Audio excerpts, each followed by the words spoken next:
Hello दोस्तों, क्या हाल चाल। आशा करता हूँ कि आप सब लोग अच्छे होंगे।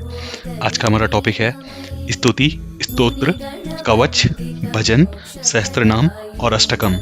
जैसा कि आप जब जानते हैं कि हर देवता का एक स्तुति होता है, एक स्तोत्र होता है, एक कवच होता है, एक भजन होता है, सहस्त्र नाम होता है और अष्टकम भी होता है।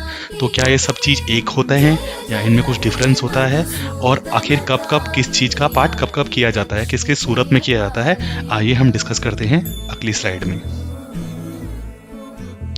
सबसे पहला है स्तोत्र। स्तोत्र क्या होता है? स्तोत्र बेसिकली एक मंत्रों का या मंत्रों का समूह या छंदों का समूह होता है जो किसी देवता की को समर्पित किया जाता है।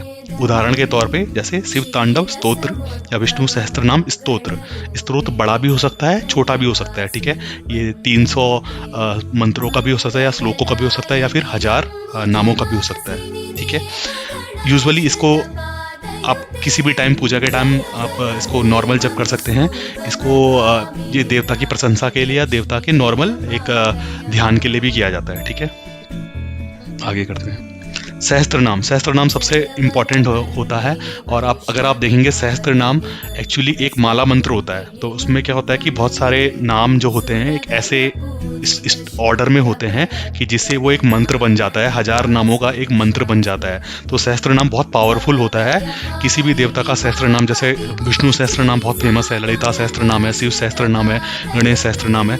बहुत सारे देवताओं के बहुत सारे सहस्त्र नाम हैं और सहस्त्र नाम करने का बहुत बहुत अद्भुत लाभ होता है एक भक्त को। तो इतना जरूर है कि जब भी आप किसी देवता को समर्पित हो, अगर आप शिव भगवान की पूजा करते हैं तो शिव सहस्त्र नाम कीजिए, अगर आप विष्णु भगवान की पूजा करते हैं तो विष्णु सहस्त्र नाम कीजिए, ठीक है। जिस भी आप अगर काली माता की पूजा करते हैं तो काली सहस्त्र नाम कीजिए, ठीक है। तो सहस्त्र नाम बहुत जरूरी होता है। अगर आप रोज नहीं कर सकते तो हफ्ते में एक बार या फिर महीने में एक बार तो जरूर कीजिए। फिर हमारा है अगला कवच। अभी कवच क्या होता है? कवच अगेन बहुत इंपॉर्टेंट होता है। यूजुअली कवच कब करना चाहिए? कवच हमेशा आपको जब आप पूजा करने बैठते हैं तो आप गणेश भगवान, गुरु भगवान, इष्ट की पूजा करते हैं, उसके बाद आपको कवच का पाठ करना चाहिए आइडियली, ठीक है। कवच क्या होता है? कवच आपके शरीर में एक सुरक्षा घेरा बना देता है। तो जब कवच का पाठ आप करते हैं, रेगुलरली रोज करते हैं, तो आपके शरीर के चारों ओर एक सुरक्षा घेरा बनता है, जिससे आप किसी भी ऐसे नेगेटिव एनर्जियों से या किसी भी ऐसे ऊपरी बाधा से हमेशा दूर रहते हैं। कवच आपको पूरे हम हर टाइम प्रोटेक्ट करते रखता है, ठीक है। वो आपके शरीर में एक डिफरेंट लेयर्स बनाता रहता है।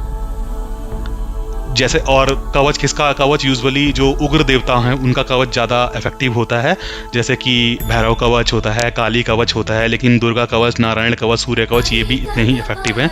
हर देवता का एक कवच होता है जैसे कि मैंने बोला, लेकिन कवच का पाठ भी आप कोशिश करिए तो आप कर सकें, रोज करिए तो ज़्यादा बेहतर। भजन क्या होता है?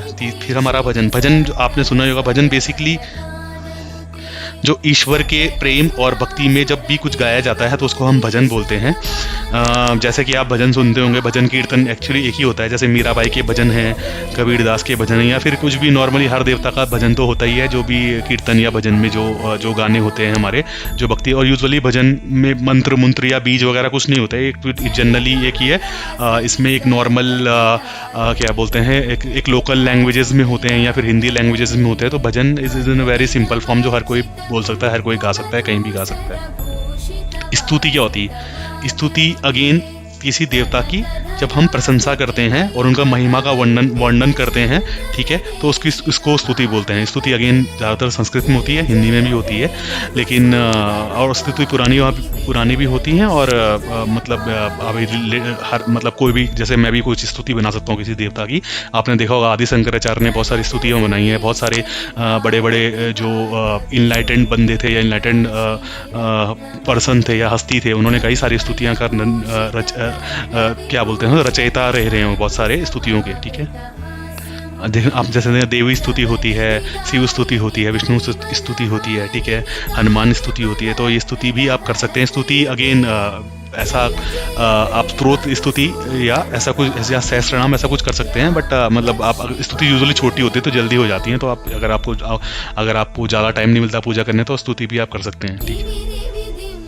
स्तव क्या होता है? स्तव आपने कई बार सुना होगा। स्तव अगेन स्तुति जैसा ही होता है, जिसमें इसमें देवता की प्रशंसा की जाती है, ठीक है, या महिमा मंडन किया जाता है। अगेन इसमें छंदबद्ध पंक्तियाँ होती है जिसमें ईश्वर की वंदना की जाती हैं, ठीक है। ये जैसे आपने सुना होगा शिव स्तव होगा, या ठीक है माँ ललिता स्तवराज सुना होगा, या बहुत सारे ऐसे स्तव होते हैं जो आप किसी भगवान के प्रशंसा के लिए गाते हैं। अभी एक चीज़ और है, जो भी स्तुति होती हैं या फिर कवच होते हैं या स्तव होते हैं, ये एक तो नॉर्मल वैसे भी होते हैं और एक ही मूल मंत्रों के भी होते हैं। मतलब जैसे हर देवता का कोई मूल मंत्र होता है, तो उसके मूल मंत्र स्तव राज होते हैं, या फिर मूल मंत्र कवच होता है। तो हर देवता का एक मूल मंत्र कवच, हर देवता का मूल मंत्र स्तव होते हैं। तो या तो ये नॉर्मल होंगे या तो मूल मंत्रों से होंगे। अगर मूल मंत्र होंगे तो उसमें बीज होंगे, ठीक है। तो ये ध्यान रखना जरूरी है। फिर है हमारा अष्टकम। अष्टकम क्या होता है? अष्टकम जैसे कि संस्कृत में बोलते हैं, अष्टा मीन्स आठ।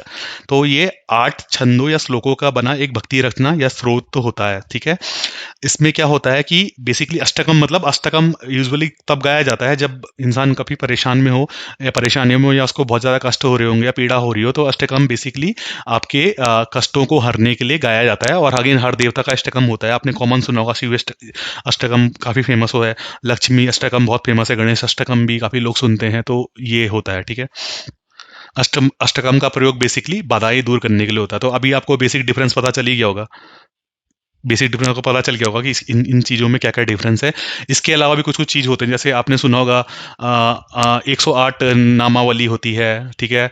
दुर्गा माँ की 32 नामावली भी हैं, ठीक है। त्रिशती होती हैं जिसमें 300 नाम होते हैं। तो ऐसे हर देवता के अलग अलग और भी कुछ होते हैं, जिसमें 108 नाम होते हैं, 32 नाम होते हैं, या 300 नाम होते हैं। तो वो भी होते हैं। और सबसे ज़्यादा तो शिव भगवान के तो 1 लाख नामों का भी मैं भूल गया उसको क्या बोलते हैं, लेकिन उनका 1 लाख नामों का भी एक एक संग्रहण है जिसको लोग पढ़ते हैं। तो उसमें शिव भगवान के 1 लाख नाम है, ठीक है। तो तभी तो शिव भगवान को अच्युतम भी बोलते हैं। इसका मतलब है 1 लाख नाम। तो बेसिकली ये था आज का topic. Please like and subscribe my channel. मैं ऐसे आपके लिए अच्छे से टॉपिक लेके आता रहूँगा। अभी के लिए धन्यवाद। Thank you.